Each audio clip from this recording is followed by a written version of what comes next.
Pada kesempatan ini, dalam catatan kami akan membicarakan tentang ketakwaan kepada Allah, hubungan baik kepada Allah yang diiringi dengan berakhlak mulia kepada sesama hamba Allah.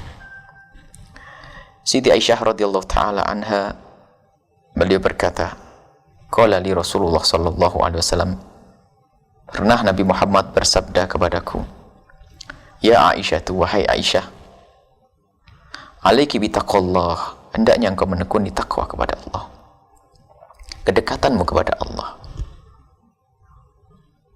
warifqi, dan berlemah lembut kepada sesama manusia.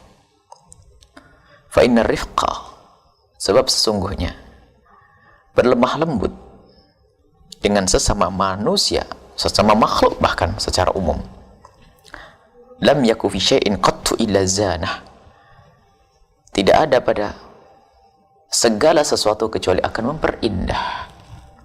Jika ada pada manusia, maka akan menjadi indah akhlaknya manusia tersebut. Walam yunza min syai'in qattu illa syanah, dan kelembutan tidak akan dicabut dari segala sesuatu kecuali akan menjadikan sesuatu tersebut menjadi tidak indah. Salat yang kau lakukan di tengah malam, puasa yang kau kerjakan, ibadah-ibadah yang khusus kepada Allah yang kau lakukan tidak cukup. Harus kau iringi dengan kelembutan dengan sesama manusia, akhlak yang baik kepada sesama manusia, sopan santun, tutur kata yang indah. Bahkan gerak-gerik pun hendaknya gerak-gerik yang menunjukkan kalau itu adalah kelembutan. Lembut sesuai dengan fitrahnya. Lembutnya seorang laki-laki bukan gaya perempuan, bukan, akan tapi selembut. Tidak mudah mencaci dengan lidahnya, tidak kasar ucapannya. Berjalannya pun adalah menunjukkan kalau dia adalah orang yang punya ketawadhuan.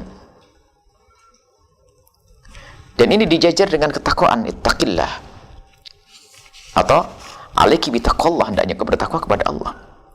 Itu hadis diriwayatkan oleh Imam Ahmad bin Hanbal. Dan juga Imam Tirmidzi meriwayatkan hadis yang serupa. Ittaqillaha haitsu ma kunta. Sayyidina Rasulullah sallallahu alaihi wasallam bersabda kepada Sayyidina Abu Dzar dan Sayyidina Mu'adz bin Jabal radhiyallahu ta'ala anhuma, Nabi mengatakan, ittaqillah, hendaknya kau bertakwa kepada Allah.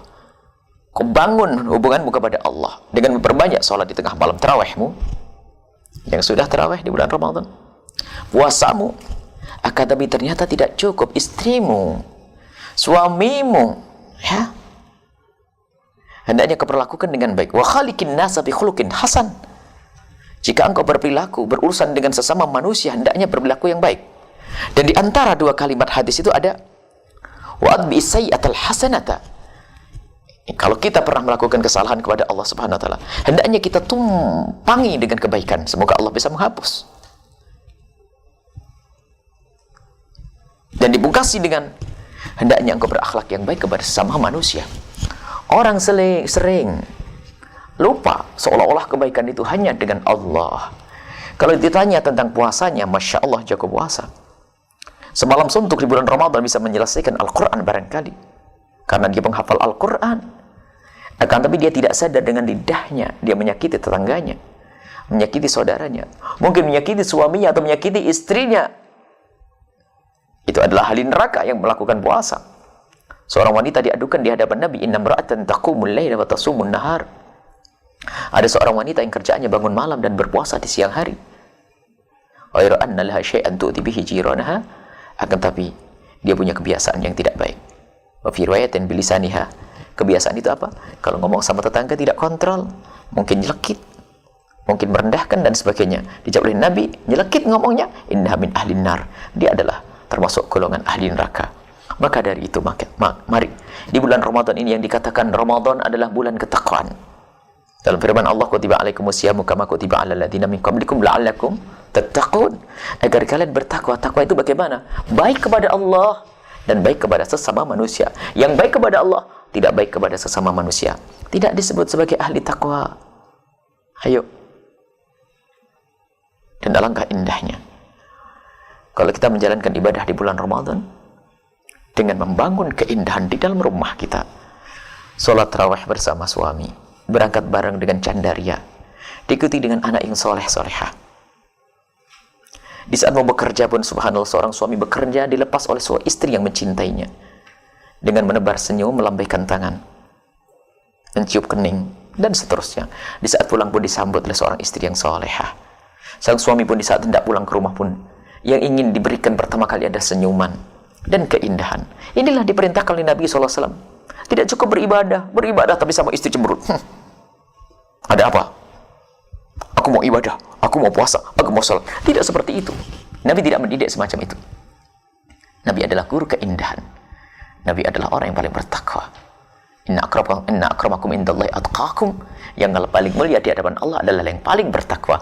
Dan Nabi Muhammad orang yang paling bertakwa, maka Nabi Muhammad adalah paling dekat dengan Allah. Karena Nabi Muhammad orang yang paling bertakwa, maka Nabi Muhammad orang yang paling mesra dan indah kepada sesama, khususnya kepada istri, keluarga.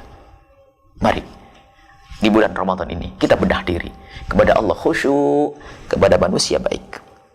Jangan tertipu. Kalau kita baik kepada Allah, dengan manusia tidak baik, maka akan habis pahala kita, habis amal kita. Semoga Allah menjadikan kita orang yang bertakwa secara sungguhnya, baik kepada Allah dan baik kepada sesama manusia.